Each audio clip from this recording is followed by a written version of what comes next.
99X. Hey, it's the Morning X. Hello, it's Barnes, it's Leslie. Fram, you're a big walker, right? Yeah, I love to walk.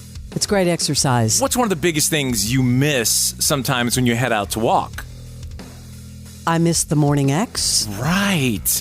So now, by popular demand, we have supersized podcast versions, and they're thematic, so you can take us with you when you walk or work out. They're all at least 30 minutes long. Volume 1 is all true crime, some great guests that we've had on recently. And Volume 2 is Butch Walker.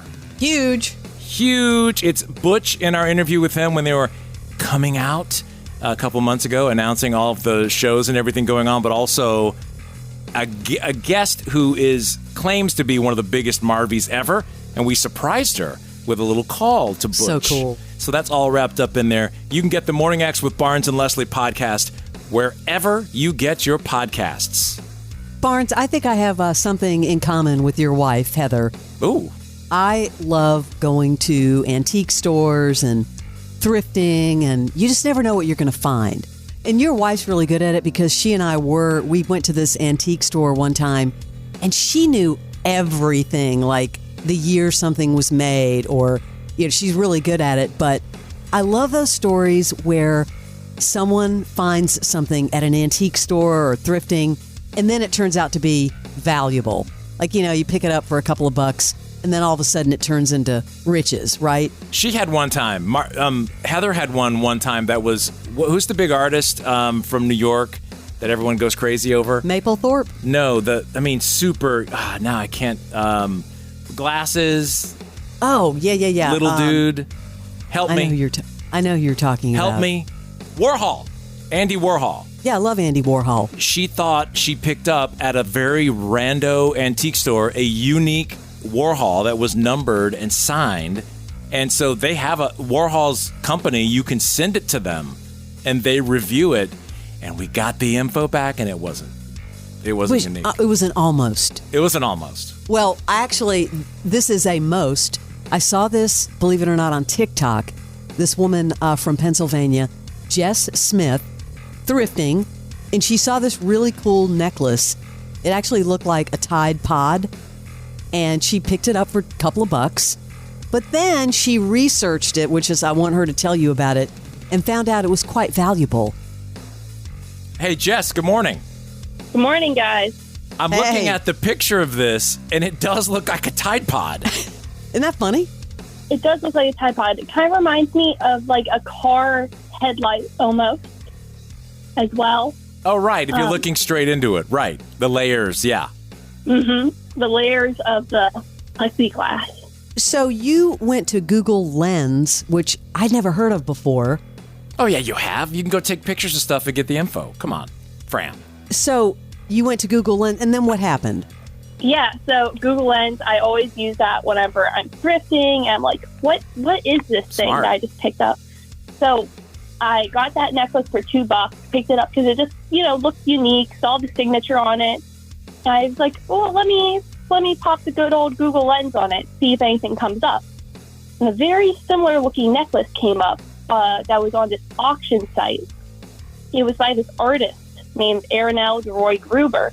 And I was like, oh, well, maybe multiple people made these. But then I looked closer at the signature, and I was like, wait, that says Arinel on this necklace. This might be a genuine artist-made piece. Now, I'm looking at it, and I see the signature, and again, it looks like and is the size of a Tide Pod. So just imagine trying to sign your name in the bottom corner of a Tide Pod. That's how small it is. So I could see where you think, what is that? Yeah, I was very intrigued. Yeah, what happened after that? Because did you put this story on Instagram or TikTok? Yeah, so I actually waited quite a few months to put it up on TikTok, just because I wanted to sit with the news for a while. But I decided to make a TikTok finally about it, and rightfully so, it just blew up. Everyone's contacting me about it, all my family and friends. Yeah, so I waited a while to put it up, but that's where I first started talking about it. And so who contacted you? Oh, well, I talked to some people different news stories.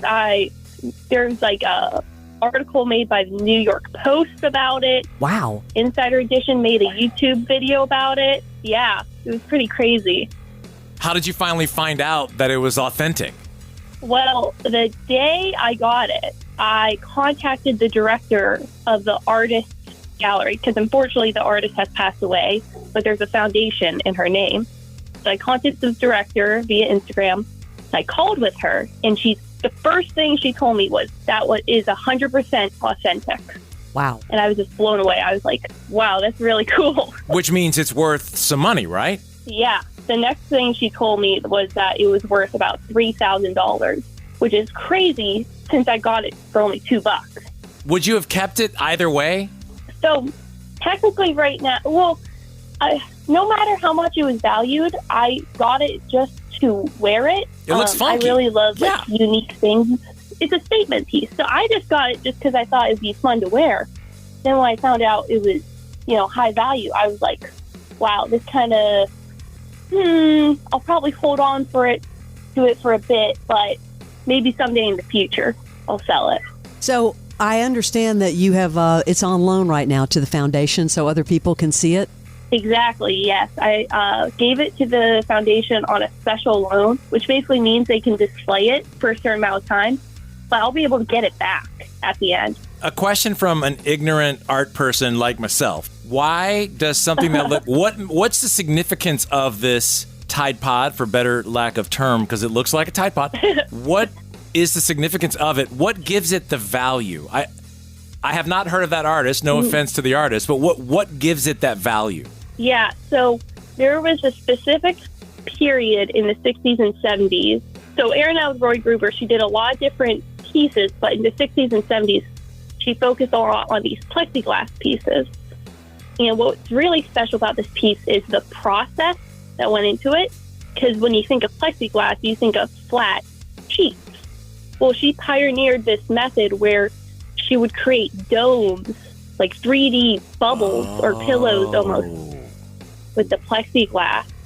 And no one else really knew how to do that. And I don't think really many other people do that same method anymore. It is cool looking. They're very cool looking. Guys, let's get on the Tide Project because it looks the same damn way. Let's start, just make some necklaces and get to work. Shark Tank on line 3. It's unbelievable. And what's unbelievable is the power of TikTok, but congratulations to you. Yeah, and I think it's cool that you have it on loan, too. Good find, Jess. Thanks for coming on with us. Thank you guys so much for having me. The Morning X with Barnes and Leslie on 99X.